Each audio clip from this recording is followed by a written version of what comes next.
สบายดี มื้อนี้เป็นมื้อวันอาทิตย์ขวนเกี่ยมย้ายเครื่องแล้วเนาะเก็บอุปกรณ์ใส่โถงเรียบร้อย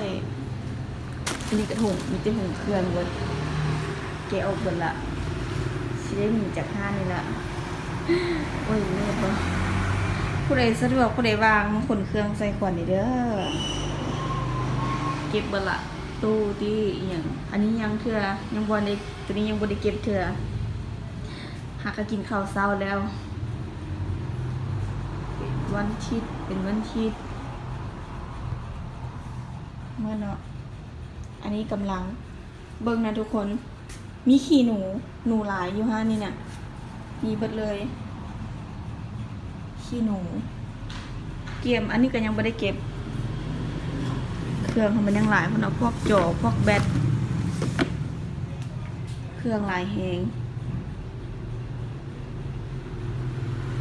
เดี๋ยวถ่ายให้เบิ่งอีกเนาะ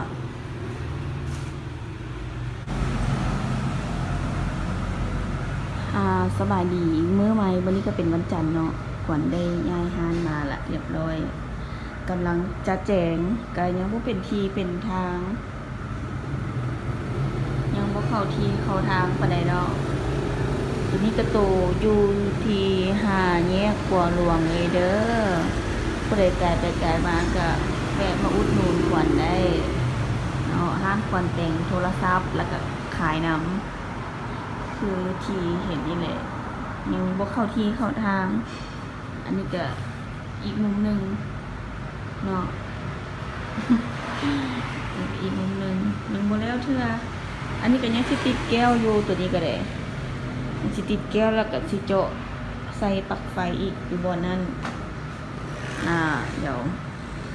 มาเบิ่งกันอีกคือเนาะโอเคตอนนี้ห้านขวัญก็เป็นปกติแล้วเนาะจัดแจงโอเคหมดทุกอย่างล่ะ